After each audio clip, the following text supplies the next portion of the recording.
In this episode, we are going to talk about a very important chapter in the history of British imperial expansion in northwest India, involving the annexation of Punjab. As you know, Punjab eventually emerged as a very important resource for the empire by supplying a huge manpower in the army, and also it was agriculturally rich province.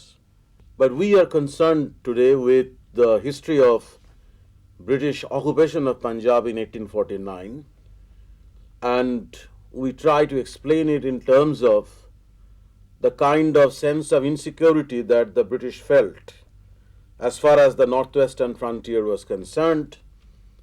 And in an attempt to explain this, we have to emphasize two basic points. What was really the British interest in establishing direct control over the Punjab? And secondly, what was the immediate context? What were the conditions in Punjab that actually invited the British intervention? Finally, drawing the curtain on Ranjit Singh's kingdom, pensioning of the young prince, Dalip Singh, to England, where he ultimately spent the rest of his life as an exile.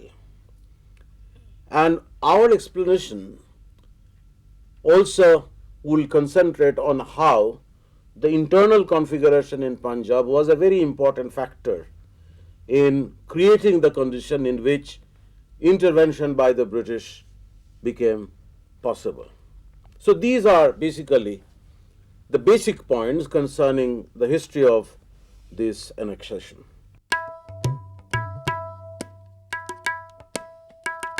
Before you actually get into the history of how Punjab was annexed, it is important to locate a very significant change in the nature of British imperialism in the early part of the 19th century. The British became more aggressive, particularly after the Marathas were vanquished in 1818. After the settlement of the Marathas, that gave the British a measure of self-confidence. They became more aggressive at one level, they became more interfering at another level. Occasions of intervention in many of these princely states with whom the British had established treaty relationships became more frequent.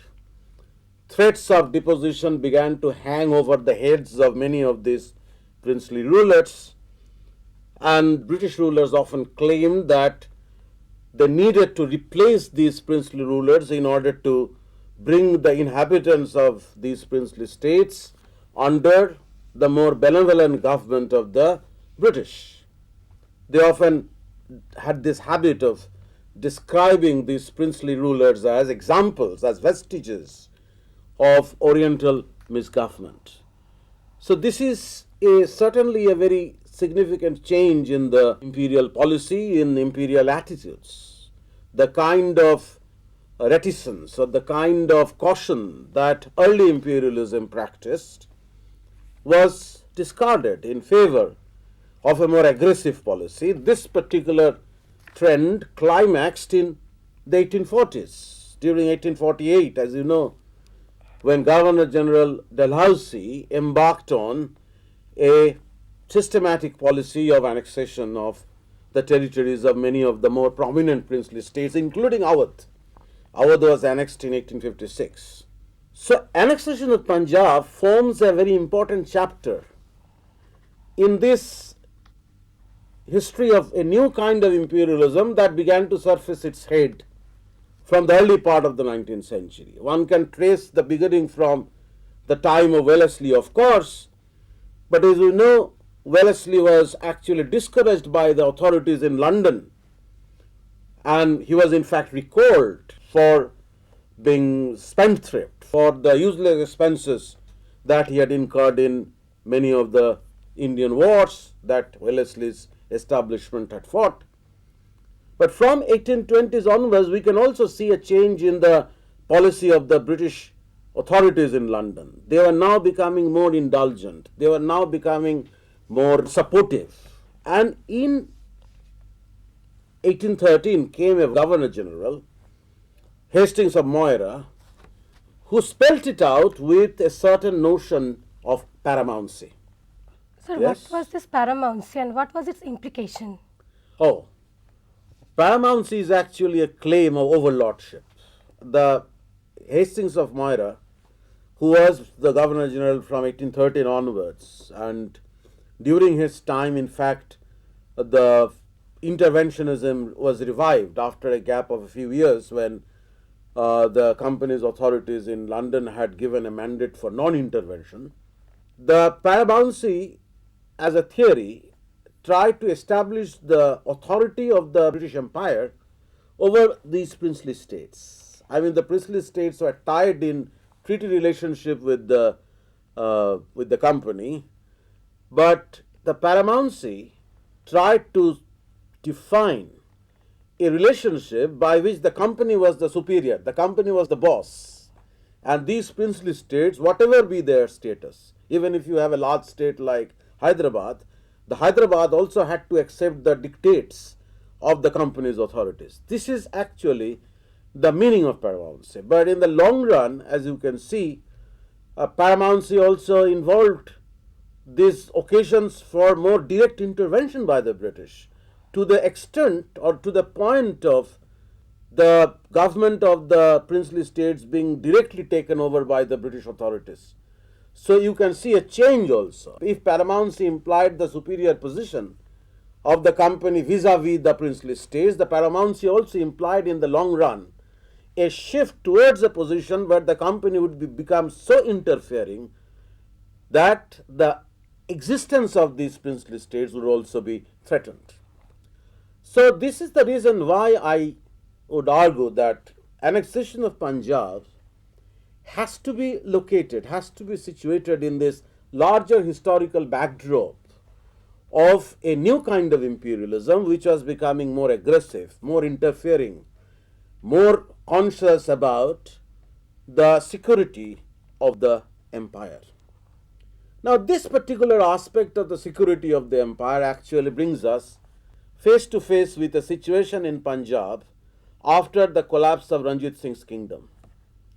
This was in the fourth decade of the 19th century when intervention in this region, not just in Punjab but also in Sindh, because Sindh was annexed in 1839, to a large extent such interventions were provoked by the fear of a troubled frontier.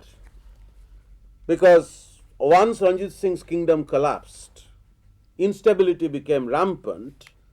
In this kind of an endemic instability, the British authorities were fearful about a possible Russian advance, Russian intervention in the region. This is what is called Russophobia. The possible intervention by the Russians in the region were provoking them or were persuading the British to take a new look at the policy. The policy that they had pursued earlier was to prop up Ranjit Singh's regime as a possible bulwark against invasions from the northwest, a barrier against the Afghans, a barrier against possible invaders from the northwestern region. But once Ranjit Singh was not there, this policy had to be changed. Sir, how was this stability achieved by Ranjit Singh? This is actually a question that requires us to go back in time to the 18th century.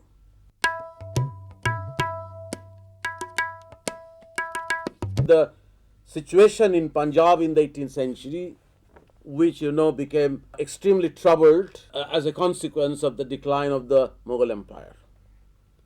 There were frequent invasions from the northwest. Nadir Shah came to India via that route. Later, Ahmad Shah Abdali, who was firmly anchored in Afghanistan, in Kabul, made Punjab a target, and certain regions of Punjab were occupied by Abdali as the Mughal emperor actually ceded them to Abdali in order to buy peace. It is in this context of some kind of anarchy in the region, some kind of instability in the region, the Sikh Sardars, and this also takes you to the Sikh movement, because it was basically an agrarian movement of the peasantry and local zamindars, who were attracted to Sikhism and who were actually fighting a prolonged war of resistance against the Mughals. So on one side you have this resistance against the Mughals since the time of Guru Gobind, or this tradition was continued by Banda Bahadur. On the other side you have the need to resist the Afghans, to contain the Afghans. And you have the relative instability in the region which was affecting agriculture and trade. It is in this kind of a situation that many of these Sikh leaders managed to establish their little kingdoms in the later half of the 19th century to create a kind of a centrifugal Sikh polity with the memory of Sikh resistance against the Mughal as a kind of ideological support, with the compulsion of containing the Afghans as a kind of military necessity that was demanding the emergence of a more organized, more powerful leadership.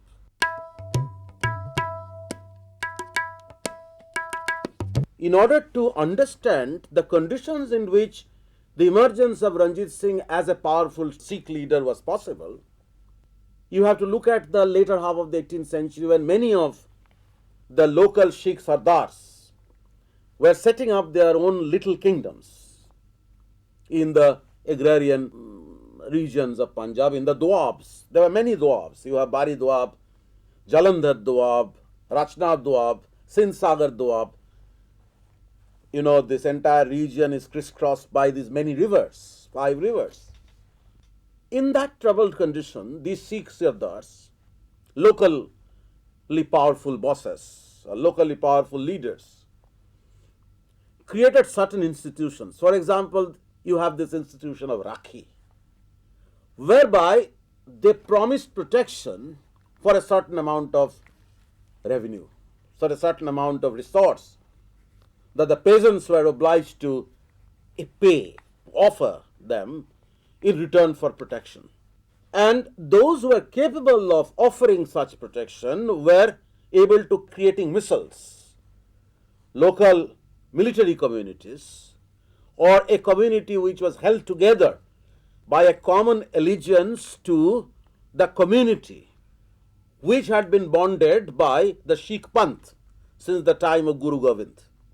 So an allegiance to the Panth, allegiance to the community, was the ideological cement that held many of these missiles together to create a kind of Sikh polity based on Dal Khalsa on the one hand, the military wing of it, and Gurmat on the other. The Gurmat is basically a kind of consensual decision that these leaders were actually arriving at about what to do with their own little kingdoms, what to do with the life of the community, etc.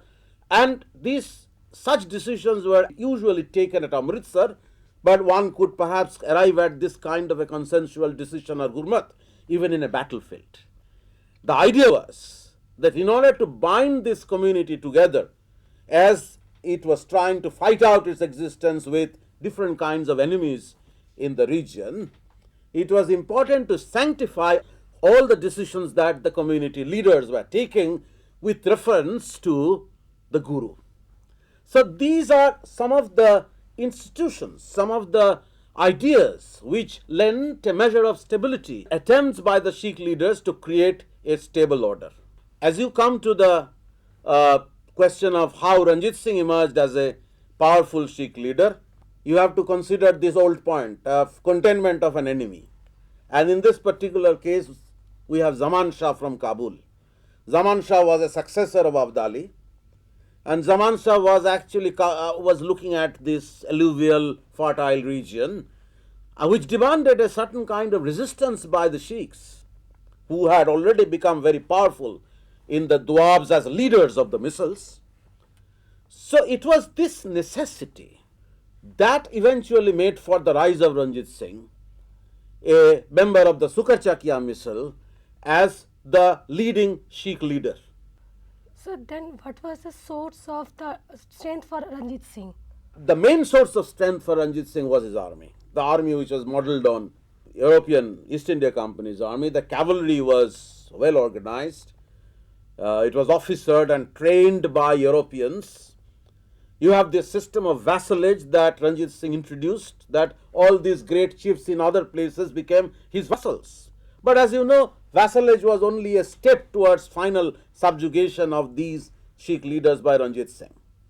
There was a period of expansion also. Initially, once Ranjit Singh was firmly established in Lahore in 1799, then Amritsar came under his control in 1805, and the control over the holy city of Amritsar gave Ranjit Singh a certain advantage. And with his control established in the Doabs, he began to move further westwards and northwards, bringing under his control the hill chiefs in Jammu and Kangra and containing the Afghans. The Afghan strongholds at Multan or at Peshawar fell one after another. So this was how the basis of a powerful kingdom was created, and this powerful kingdom was capable of generating a measure of prosperity as well. It was natural for Ranjit Singh to look after irrigation facilities for the peasants, because ultimately the Sikh state was a peasant state. I mean, the main support base was the rural peasantry, the Jat Sikhs basically, who were agriculturists. But at the same time, the kind of security that the Ranjit Singh regime had been able to bring about in Punjab at the close of the 18th century, with the memory of great dislocation in the earlier part of the 18th century in the backdrop, the trade that had shrunk in the earlier part of the century had begun to revive. So trade brought prosperity, greater income.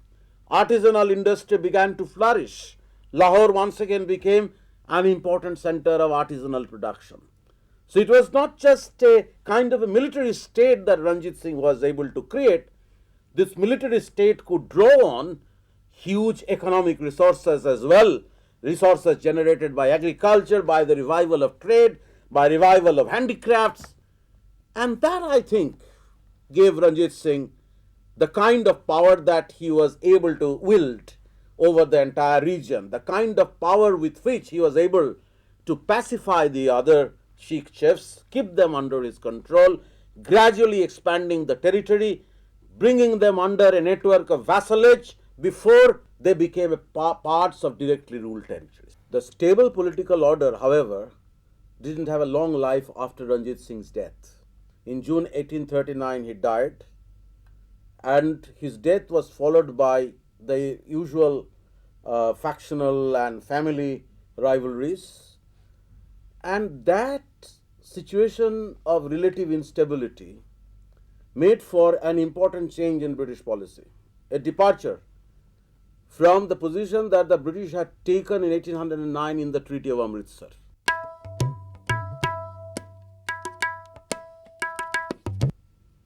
The Treaty of Amritsar had accepted Ranjit Singh as the sole sovereign ruler of the Punjab, looking upon Ranjit Singh's kingdom as a possible buffer against invaders, allowing Ranjit Singh to contain the Afghans by expanding westwards. Once Ranjit Singh was not there, once the regime was threatening to split into factions, was actually the family itself became divided, the British had to also change their position, their priorities, particularly because of this fear that I was talking about, the fear of an invader, the Russians in particular.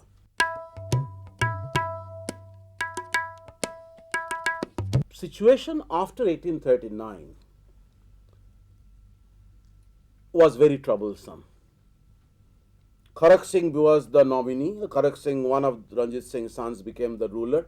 That was Ranjit Singh's desire, and Ranjit Singh also decided that Dhyan Singh would be his wazir, but Kharak Singh didn't have a long life. He was not strong enough, so taking advantage of his weaknesses, his son, now Nihal Singh, started managing the affairs of the state. But also Nihal Singh didn't live long. When he was returning from the funeral of Kharak Singh, they had an accident. Nihal Singh died. Sher Singh, the eldest son of Ranjit Singh, became the ruler, but didn't have a very safe tenure because constantly he had troubles. One group of Sikh leaders would be pitted against Sher Singh. There will be another group supporting him. So the family itself became divided. The court at Lahore became a hotbed of intrigues.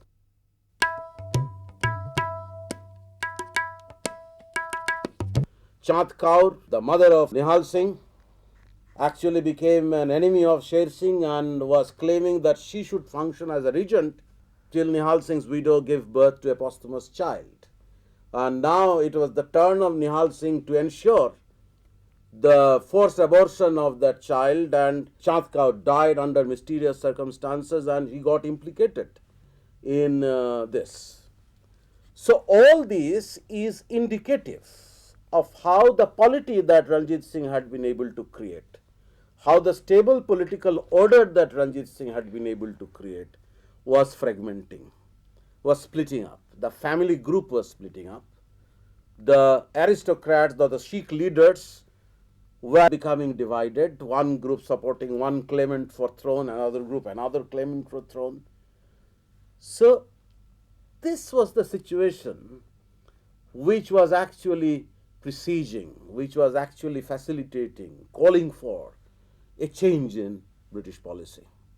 And the British were taking advantage of the troubled waters. Sir, can we say that the same story also continued in Punjab, where the British took advantage of the internal conflicts? Certainly. You see the repetition of the same story, and also the repetition of a similar story that you have seen elsewhere in India, that one of the factions would eventually invite the British to intervene. So when Sher Singh, for example, was trying to contain his enemies, both Sher Singh's party and the rival party would actually approach the British for some kind of support and protection. Now this would become more dangerous around 1843, when these palace intrigues and these troubles would lead to a bloody climax.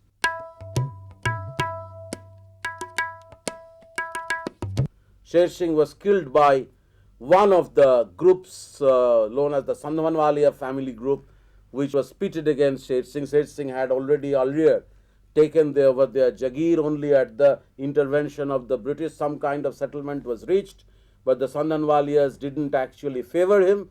Also, the enmity was so strong that they decided to kill him along with one of his sons.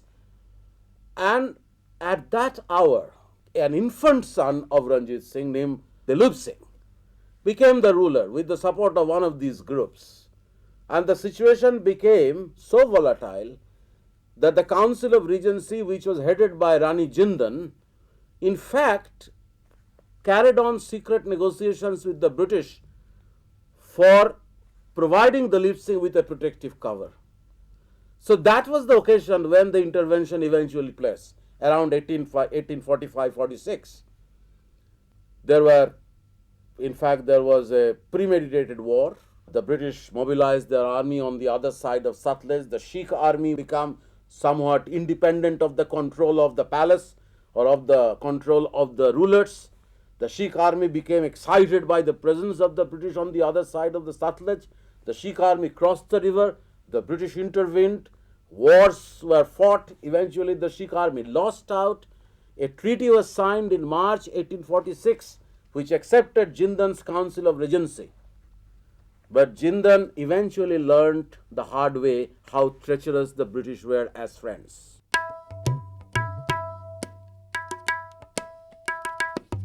In December 1846, another treaty was signed, in terms of which Jindan was pensioned off. And she had nothing else to do. I mean, she had to accept. Two major functionaries were also removed. The entire power in the state was taken over by the British resident, who was now a permanent fixture in the Dilip Singh's court. The army was stationed, the British army was stationed at Lahore. So virtually control was established by early 1847. Still, Punjab was a kind of a princely state under the control of the resident, the British resident, whose authority was recognized by the Treaty of December 1846.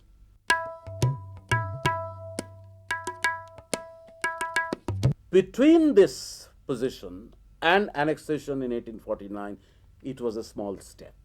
Because such a prominent presence of the British, the resident trying to control the government, the attempt by the resident to undermine the Council of Regency, the attempt by the resident to pension of Rani Jindan, all this created a certain kind of grievance in the Punjab, and there were resistance against it. And such resistance led to a series of another set of wars, the wars at Chilianwala, and finally the British won the victory in the Battle of Gujarat. And after their victory in the Battle of Gujarat, they forced Dalip Singh, the infant ruler, to sign the document of annexation. Dalip Singh was sent out to England, and he lived the rest of his life in England as an exile. So, annexation undertaken by Dalhousie in 1849. Dalhousie came to India in 1848. I have talked about his aggressive imperial policy, was a logical outcome of the kind of opportunity that the British received or British got in 1845-46 to intervene in Punjab more strongly, more directly, by a radical departure from the position that they had taken in 1809 in the Treaty of Amritsar.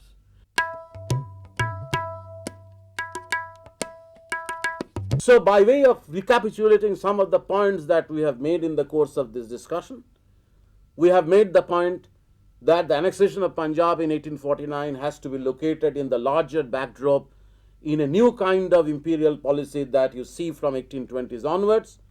Imperialism was becoming more aggressive, more interfering, more expansionist. It started with Hastings of Moira, but then it reached its climax in Dalhousie in 1848, and in 1849 Punjab was annexed. It has to be, the British intervention in Punjab has to be studied in terms of a departure of British policy, the policy that they had adopted in 1809, and this was warranted by the troubled conditions in Punjab, which created the fear of a possible intervention by somebody from the northwest threatening the security of the British Empire, Russophobia that I was referring to. And thirdly, intervention in Punjab, that which actually led to the final annexation in 1849, was a consequence of the division in the Punjab polity.